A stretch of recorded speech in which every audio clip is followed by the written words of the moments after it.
గల రెండు చేతులు పైకి ఒకసారి గట్టిగా హల్లెలూయా చెప్దామండి. హల్లెలూయా, హల్లెలూయా. ఈ యొక్క శుక్రవారం ఈ యొక్క ఉపవాస ప్రార్థనలో కూడి వచ్చిన మీ అందరూ కూడా ప్రభు అయిన యేసుక్రీస్తు నామములో నా యొక్క హృదయపూర్వకమైన వందనాలు. కొన్ని నిమిషాలు దేవుని యొక్క సన్నిధానంలో మనం కాలం గడపడానికి, దేవుని యొక్క సన్నిధానంలో ప్రార్థించడానికి దేవుడు మనకి కృపను అనుగ్రహించి ఉన్నాడు. కొన్ని నిమిషాలు దేవుని యొక్క అమూల్యమైన మాటలను ధ్యానించడానికి మనం సమయం తీసుకుందాం. కీర్తనలు 119వ కీర్తన 113వ వచనాన్ని ముందు మనం చదువుదామండి. 119వ కీర్తన మనం ధ్యానిస్తున్నాము కొన్ని వారాలుగా గనక 113వ వచనాన్ని కూడా మనం ఒకసారి చదువుదాం. 113వ వచనం. ద్విమనస్కులను నేను ద్వేషించుచున్నాను, నీ ధర్మశాస్త్రము నాకు ప్రీతికరము. ద్విమనస్సు గలవారును ఏం చేయుచున్నాను అనగా నేను ద్వేషించుచున్నాను. ద్విమనస్సు గలవారి యొక్క స్థితి ఎటు రీతిగా ఉంటుందంటే, యాకోబు రాసిన పత్రిక 1వ అధ్యాయము 7 నుండి 8 వచనాలు, 7-8 వచనాలు ఒకసారి చదువుదాం. యాకోబు రాసిన పత్రిక 1వ అధ్యాయము 7-8 వచనాలు మనం ఒకసారి చదువుదాం. అట్టి మనస్సుడు ద్విమనస్కుడై తన సమస్త మార్గముల యందు అస్థిరుడు గనుక ప్రభువు వలన తనకేమైనను దొరుకునని తలంచుకొనరాదు. గలవాడు ఏం చేయలేడు అనగా, దేవుని యొక్క ఆశీర్వాదాలు వాడు ఏం చేయలేడు అనగా వాడు పొందుకోలేడు. వాడు దేవుని యొక్క కార్యాలు వాడి జీవితంలో వాడు అనుభవించలేడు. అటువంటి వాడు యాకోబు పత్రికలు అంటున్నాడు, అటువంటి వాడు దేవుడి దగ్గర నుంచి ఏదన్నా పొందుకుంటాడని ఏం చేయదనగా ఆశనే పెట్టుకోవాలి, తలంచవసరం లేదు. డబల్ మైండెడ్గా ద్విమనస్సులుగా ఉండడం వలన కీర్తనకారుడు ఏమంటున్నాడు, నేను ద్విమనస్సు గలవారిని ఏం చేస్తున్నానగా నేను ద్వేషించుచున్నాను, అంటే నా దగ్గర నుంచి వాళ్ళని దూరంగా పెడుతున్నాను. ఎందుకనగా ద్విమనస్సు గలవారు యొక్క విధానం వారి యొక్క సందర్భాన్ని బట్టి, పరిస్థితులు బట్టి ఏమవుతారంటే వారి యొక్క విశ్వాసములో కానీ వారి ఆలోచనలో కానీ గొప్ప వ్యత్యాసం రావడం ప్రారంభిస్తుంది. ఆత్మీయ స్థితిలో మాట్లాడుతున్నాం. ఆత్మీయ జీవితంలో దేవుని వెంబడిస్తూ ఉంటారు, దేవుని చక్కగా దేవుని యొక్క కార్యాల కొరకు ఎంతో ఆశగా పరిగెడుతూ ఉంటారు, దేవుని యొక్క కార్యాలను ప్రేమిస్తూ ఉంటారు, దేవునికి ఇవ్వడంలో ఎంతో ఆతృత చూపెడుతూ ఉంటారు, దేవుని యొక్క పరిచర్య చేయడంలో ఎంతో ఆసక్తిని చూపెడుతూ ఉంటారు. కానీ జీవితంలో పరిస్థితులు అనుకూలంగా లేనప్పుడు, పరిస్థితులు అనుకూలంగా లేకపోవడం అంటే శారీరకమైన బలహీనత వచ్చిన, ఆర్థికమైన ఇబ్బందులు, ఉద్యోగంలో సమస్యలు వచ్చినప్పుడు, వ్యాపారంలో సమస్యలు కలిగినప్పుడు, లేకపోతే కుటుంబంలో ఏదైనా సమస్యలు వచ్చినప్పుడు, అనుకుంది జరగలేనప్పుడు, ఆశించింది జరగలేనప్పుడు, ప్రార్థించిన దాని ప్రకారంగా దేవుడి జీవితంలో కొన్ని కార్యాలు చేయలేనప్పుడు, అనుకున్న సమయంలో కొన్ని కార్యాలు జరగలేనప్పుడు ఈ ద్విమనస్సు గలవాడి యొక్క ప్రవర్తన ఎలా ఉంటుంది అనగా వెంటనే వాడి యొక్క విశ్వాస విధానం మారిపోతుంది.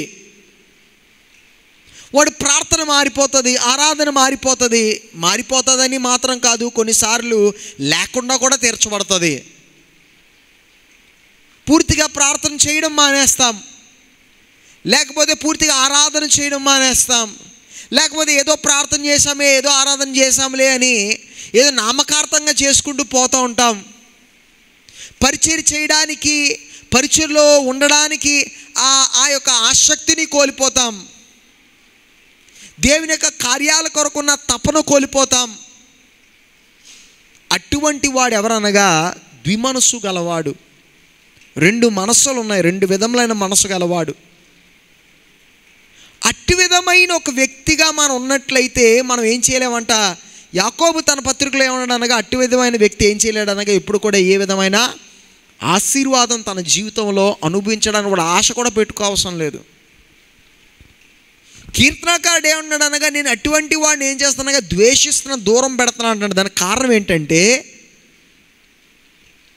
మనము ద్విమనస్సు గలవారితో మనం సహవాసం చేసినప్పుడు మనుషులుగా మనందరికీ ఏమొస్తుందండి, నిరుత్సాహం వస్తుంది, అందరికీ వస్తుంది, ప్రయాసాలు వస్తాయి, అందరికీ కష్టాలు వస్తాయి. ఎవరైనా నా జీవితంలో ఈ 2024 డిసెంబర్ వచ్చేసింది కదా, ఈ 2024 నాకు అసలు కష్టాలే రాలేదండి అని చెప్పగలిగిన వాళ్ళు ఎవరు ఉన్నారా?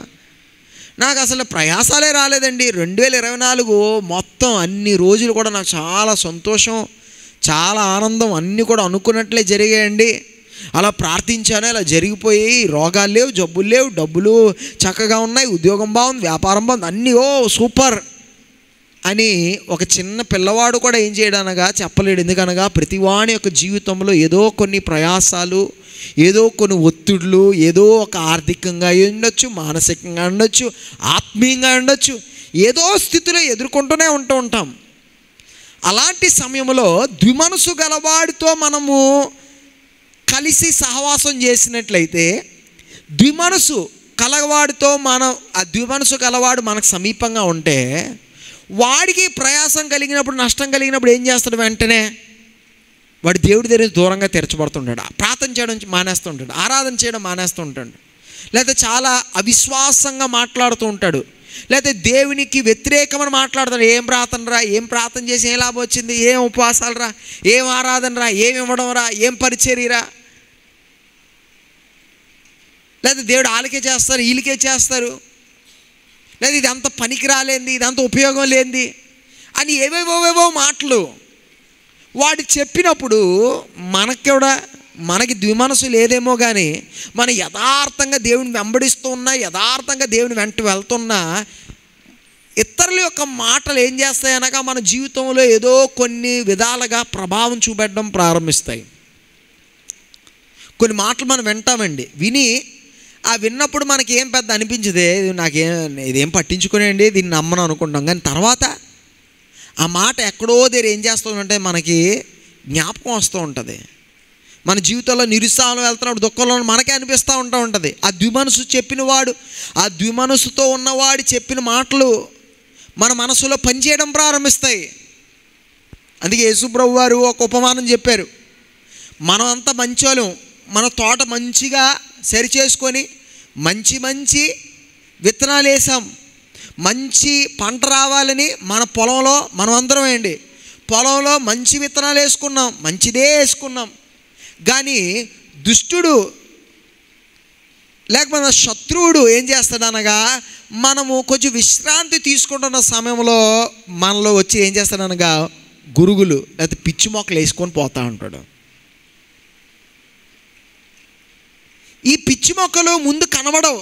ఎప్పుడు కనబడతాయి? ఎదిగిన తర్వాతే అవి కనబడడం ప్రారంభిస్తాయి.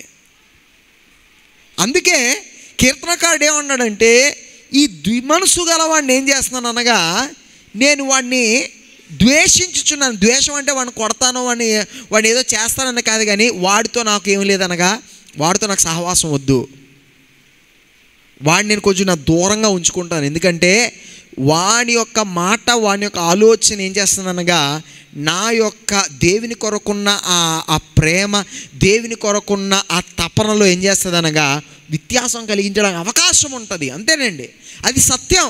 మనం ఎంత కాదనుకున్నా అది సత్యం. మీరు పరిచర్య చేస్తున్న వారే ఉన్నారు, లేదా దేవునికి ఎంతో చక్కగా ఇచ్చేవారుగా ఉన్నారు, లేదా దేవుని యొక్క కార్యాల కొరకు ఎంతో తపన కలిగిన వారే ఉన్నారు. ఎవరో ఒక వ్యక్తి ఏం పరిచర్య అండి, ఏం చేసి మనకేం లాభం అండి, వాళ్ళు ఎవరు చూసుకుంటారులేండి, లేదా ఆ పాస్టర్ గారు వాళ్ళు చూసుకుంటారు కదా, వాళ్ళు చేసుకోవచ్చు కదా, లేదా వాళ్ళు ఎవరైనా పెట్టుకోవచ్చు కదా, మనం ఎందుకు చేయాలి, మనం ఎందుకు ప్రయాసపడాలి, లేదా మనం ఎందుకండి ఇంత కష్టపడిన ధనం మనం ఎందుకు చర్చిలో ఇవ్వాలి, లేకపోతే మనం ఎక్కడెందుకు, లేకపోతే దేవుని కొరకు మనం ఎంత ధనం తీసుకొని ఇవ్వవలసిన అవసరం ఉందండి, లేకపోతే ఇలాంటి రీతిగా దేవుని కొరకు మనం ఉద్యోగాలు చేసుకున్నాం, వ్యాపారాలు చేసుకున్నాం, మనం దేవుని కొరకు తపన పడవలసిన అవసరం ఉందండి, ఇలాంటి కార్యాల కొరకు మనం ఎందుకు తపన పడాలి, మనకే బోల్డ్ భారాలు లేవా, ఆలోచన లేవా అని ఒక మాట వాడు వదిలేస్తాడు. మనం దాన్ని పట్టించుకోం. మనం చాలా ఒక దృఢ సంకల్పంతో దేవునికి ఇస్తూ ఉంటాం, దేవుని పరిచర్య చేస్తూ ఉంటాం, దేవుని కొరకు, దేవుని యొక్క కార్యాల కొరకు తప్పనితో పరిగెడతాం. కానీ ఎక్కడో దగ్గర మన జీవితాల్లో నిరుత్సాహకరమైన అనుభవాలు వస్తాయి, ఆర్థికమైన సమస్యలు ఎక్కడో దగ్గర వస్తాయి, మానసికమైన ఒత్తిళ్ళు ఎక్కడో దగ్గర వస్తాయి, మనుషులు ఏదో అంటారు, వీళ్ళేదో అంటారు, వాళ్ళు అన్న మాట వలన, వీళ్ళు అన్న మాట వలన గాయాలు కలుగుతాయి. గాయం కలిగినప్పుడు, బాధ కలిగినప్పుడు, నష్టపోయినప్పుడు, నిరుత్సాహం కలిగినప్పుడు వెంటనే ఏం చేస్తుంది తెలుసా? ఆ యొక్క పిచ్చి మొక్కలని బయటికి రావడం ప్రారంభిస్తాయి. అంతే కదండి. మనం చిన్నప్పుడు, ఇది మొన్న ఇప్పుడే అక్కడ ఆదివారం చెప్పాను, ఇప్పుడు చెప్పాను, నాకు సడన్ గుర్తు రావట్లేదు, కానీ ఆదివారం చెప్పాను అనుకోండి. మనం చిన్నప్పుడు ఎప్పుడైనా పడిపోతే మనకి దెబ్బలు తగులుతానండి, అవి కొన్ని రోజులు మందులు వాడతాము, ట్యాబ్లెట్స్ తీసుకున్నాం, లేకపోతే ఆయింట్మెంట్ రాసుకోవడం, లేకపోతే కట్టు కట్టామో తగ్గిపోతుంది. మరలోకి 50-55 సంవత్సరాల వయసు వచ్చినప్పుడు, ఎప్పుడో చిన్నప్పుడు పడిపోయిన ఆ యొక్క గాయాలు, ఆ యొక్క భాగాల్లో నొప్పి రావడం ప్రారంభిస్తుంది. కొంతమందికి మెడ దగ్గర, కొంతమందికి మోకాల దగ్గర, కొంతమందికి కాలు దగ్గర, కొంతమందికి ఎక్కడో గాయాల్లో నొప్పి రావడం ప్రారంభిస్తుంది. ఏంటండి, నేను ఇప్పుడేం పడిపోలేదు, బాగానే ఉన్నాను, మరి ఏంటి నొప్పి అంటే, అప్పుడు డాక్టర్ గారు అంటే, మీరు చిన్నప్పుడు ఎప్పుడైనా పడిపోయారమ్మా? చిన్నప్పుడు పడిపోయానండి, 5 సంవత్సరాలు ఉన్నప్పుడు, లేదా 10 సంవత్సరాలు ఉన్నప్పుడు పడిపోయానమ్మా.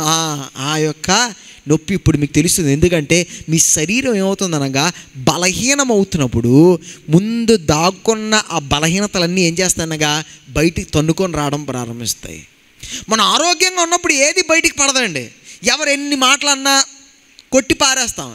నువ్వేం చెప్తే ఏంట్రా, నేను దేవుడి పరిచయం చేస్తాను, నువ్వేం చెప్తే ఏంటి, నేను దేవుడి కార్యాల కొరకు నేను ఇస్తాను, మీరు ఏం చెప్తే ఏంటి, దేవుని కొరకు నేను చెమట కారుస్తాను, మీరు ఏం చెప్తే ఏంటి, నేను దేవుని యొక్క కార్యాల కొరకు తప్పనతో పరిగెడతాను అని మనం చక్కగా వెళ్తాం, పరిగెడతాం. కానీ బలహీనత వచ్చినప్పుడు వాడు నాటి వేసిన మొక్కలన్నీ ఏమవుతాయి అనగా అది బయటికి కనబడడం ప్రారంభిస్తాయి. ఎక్కడో దగ్గర ఒక ఆలోచన వస్తుంది, అవసరమా, నేను ఇవ్వడం అవసరమా, నేను వెళ్ళడం అవసరమా, నేను ప్రయాసపడడం అవసరమా, నేను కష్టపడడం అవసరమా, ఇది నిజంగా నా పనేనా, ఇది నేను చేయవలసిన అవసరమేనా ఉందా, ఇది నాకెందుకులే అనే ఒక ఆలోచన రావడానికి అవకాశం ఎక్కడొస్తుంది అనగా ద్విమనస్సు గలవాడు మనకు సమీపంగా ఉన్నట్లయితే. అందుకే కీర్తనకారుడు ఏమన్నాడంటే, నేను ద్విమనస్సు గలవాడిని ఏం చేస్తాను అనగా నేను ద్వేషించుచున్నాను. ఎందుకంటే నాకు దేవునితో పాటు నడవాలి, నాకు దేవుని సంతోషపెట్టే ఒక వ్యక్తిగా తీర్చబడాలి. నా జీవితంలో నేను నా ఎడల దేవుని యొక్క ఉద్దేశం నేను నెరవేర్చాలి, నేను దేవుని కొరకు ఉపయోగమైన పాత్రగా తీర్చబడాలి. నాకు ఆయుస్సు ఉన్నంత వరకు, నాకు ఆరోగ్యం ఉన్నంత వరకు, నాకు అవకాశం ఉన్నంత వరకు నేను దేవుని కొరకు బలమైన పాత్రగా వాడబడాలి.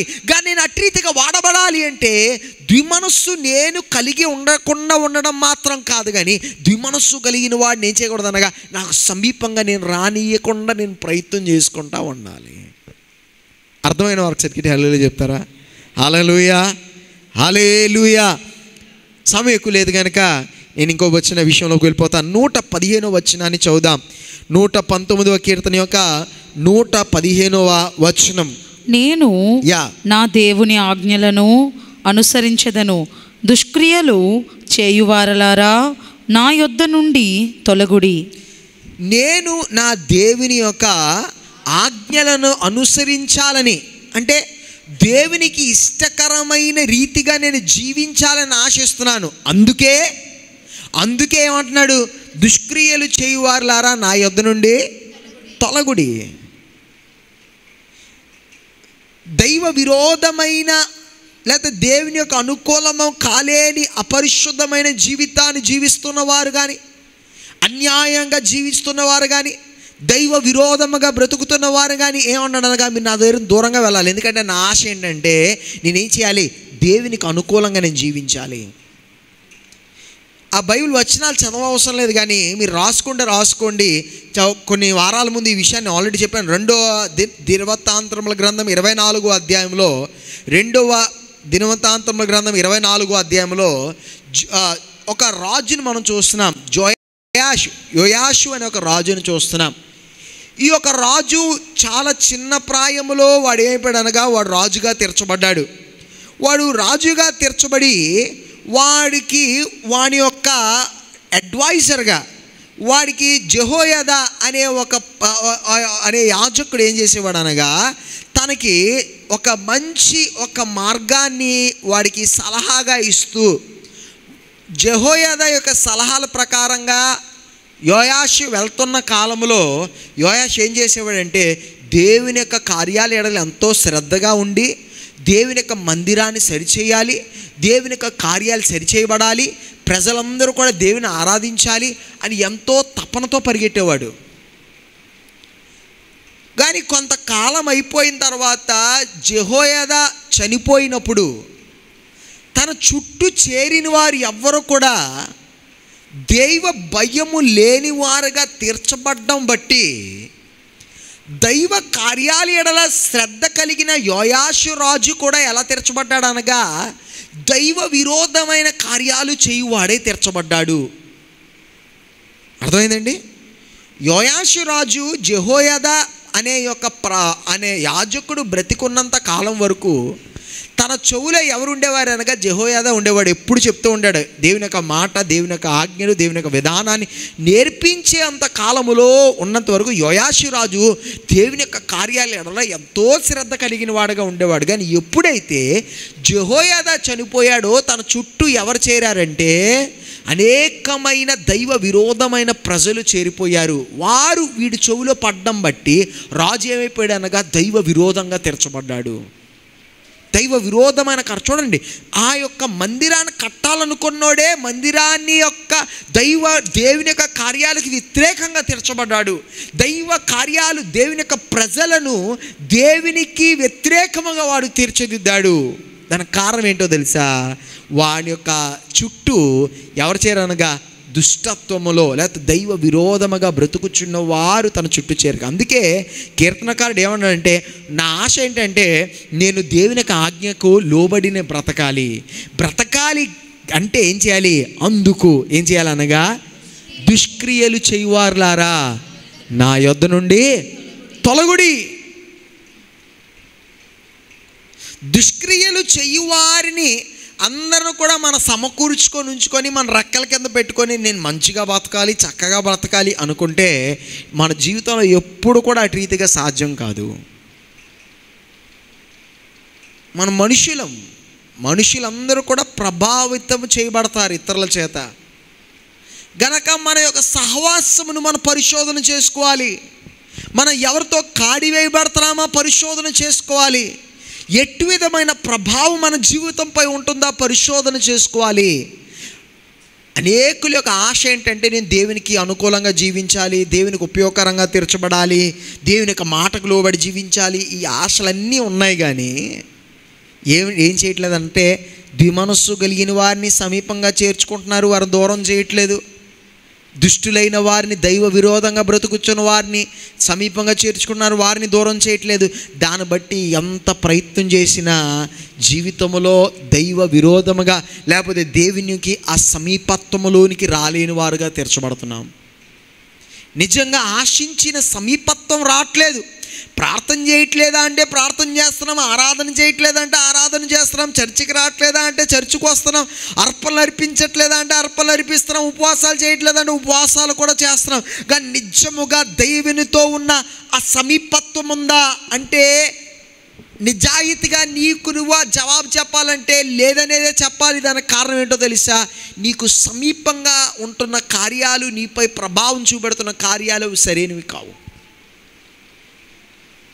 ద్విమనస్సు గలవాని యొక్క ఆలోచన నీ యొక్క పొలములో నాటనిస్తున్నావు. దైవ విరోధమైన కార్యము చేయుచున్న ప్రజలు ఈ యొక్క ప్రభావం నీ పైన, నీ కుటుంబం పైన ఉండనిస్తున్నావు. అందుకే నిజముగా ఆ సమీపత్వాన్ని అనుభవించలేని వ్యక్తిగా తెరచబడుతున్నావు. ఇది నాన్న దైవీకమైన ఆశీర్వాదములను దేవునికి సమీపంగా తీర్చబడి దేవుని ఆనుకునే జీవితంలోనికి చేర్చబడిన వారై తీర్చబడాలంటే కీర్తనకారుడు తీసుకున్న వంటి నిర్ణయాలు మనం కూడా తీసుకోవాలి. ద్విమనస్సు గలవారిని దూరం చేయాలి, దైవ విరోధమైన వ్యక్తులను దూరం చేయాలి. దేవునిపై ఆనుకొని దేవునిపై ఆశ్రయపడి ఆ ఆశతో, ఆ తపనతో ఇందాక మనం పాడిన ప్రకారంగా ఆశీర్వాదాలు కాదయ్యా, వరాలు కాదయ్యా, ప్రవచనాలు కాదయ్యా, పరలోకం కూడా కాదయ్యా, వరాలు ఇంకేది కాదు, నాకు కావాల్సింది నా ఆశ అంతా నీవే యేసయ్యా అని చెప్పిన వారై తెరచబడాలి. ఈ 2024 సంవత్సరం యొక్క ఆఖరి దినాల్లో యేసయ్య కొరకు ఆశ కలిగిన వారే తీర్చబడదాం. పరలోకం చేరాలి అనే ఆశ కన్నా యేసయ్యని చేరాలి అనే ఆశ, యేసయ్యతో నడవాలి అనే ఆశ, యేసయ్యకి సమీపంగా తీర్చబడాలి అనే ఆశ, యేసయ్య రొమ్ముని ఆనుకొని జీవించాలనే ఆశ కలిగిన వారై మనం తీర్చబడదాం. మనందరం కూడా కళ్ళు మూసుకుందామండి, మన జీవితాలు సమర్పించుకుందాం. ఈ రాత్రి ఈ పరిశుద్ధాత్మ దేవుని యొక్క సహాయం అడుగుదామండి. మనకు ఆశ కలగడం మంచిది, కానీ మన సహాయం యేసయ్య పరిశుద్ధాత్మ దేవుని అడగాలి. పరిశుద్ధాత్మ దేవా, ఈ దినం నాకు సహాయం చేయ అయ్యా తండ్రి, నాలో తండ్రి అయ్యా తండ్రి, నేను నీకు అనుకూలంగా తీర్చబడులాగా, నేను నీకు యోగ్యకరంగా తీర్చబడులాగా అయ్యా నా జీవితంలో ఏదైతే తీసివేయాలో అవి తీసివేయడానికి నీ కృప దయచేయ అయ్యా. నాకు ఈ దినం నాకు నేర్పించయ్యా. నాకు తెలియదయ్యా, నాకు ఆశ ఉంది కానీ నాకు తెలియదయ్యా, నాకు కోరిక ఉంది కానీ నాకు తెలియదయ్యా. నీకు ఎలా సమీపంగా తీర్చబడాలో నాకు తెలియదు. నేను అనేకమైన ప్రయత్నాలు చేశాను కానీ ఏ ప్రయత్నం కూడా సఫలం కాలేదు. సంవత్సరాలు అయిపోయాయ్యా. 2000 అయిపోయింది, 2021 అయిపోయింది, 23 అయిపోయింది, 24 కూడా అయిపోతుంది. నా వల్ల కాదయ్యా. పరిశుద్ధాత్మదేవా, నీ సహాయం నేను కోరుతున్నాను. నా దగ్గర దూరం చేయవలసినవన్నీ దూరం చేయి. నేను నీకు సమీపంగా తీర్చబడాలి, నేను నిన్ను ఆనుకొని జీవించాలి, నాకు నేర్పించమని పరిశుద్ధాత్మదేవుని అడిగితే ఇది నా పరిశుద్ధాత్మదేవుడు మన హృదయంలో నూతన కార్యాలు చేయడానికి ఆయన సంసిద్ధంగా ఉన్నాడు. మీరు చేసిన ప్రార్థనలను మీరు అంగీకరించారు కనుక నీకు స్తోత్రములు. మేము విన్న మాటలు బట్టి మేము తీసుకున్న తీర్మానాలు మీరు స్థిరపరచబడుగుచున్నామయ్యా. ఈ దినం నిన్ను ప్రేమించి నీ సన్నిధానంలో అడుగు పెట్టిన ప్రతి వ్యక్తిని కూడా మీరు దీవించండి, ఆశీర్వదించండి. వారు చేసిన ప్రార్థనలు మీరు అంగీకరించండి, వారు చేసిన ఆరాధనలు మీరు అంగీకరించండి. వారి జీవితంలో ఘనమైన కార్యములు చేసి నడిపించండి. ఈ రాత్రి ఇక్కడ నుండి తిరిగి వెళ్తుండగా నీ నెమ్మది, నీ సమాధానం వారి జీవితాల్లో దయచేయండి. నీ పరలోక దర్శనాలతో నాతో మాతో మీరు మాట్లాడండి. నిశ్చితమైనట్లయితే ఇంకో దినం చూడడానికి, లేనట్లయితే నీ రాజ్యము చేర్చబడే కృప దయచేయమని ప్రభు యేసుక్రీస్తు నామమున అడుగుచున్నాము మా పరమా తండ్రి. ఆమేన్.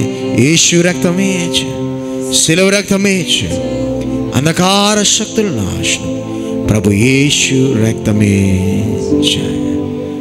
హల్లెలూయా. Praise the lord.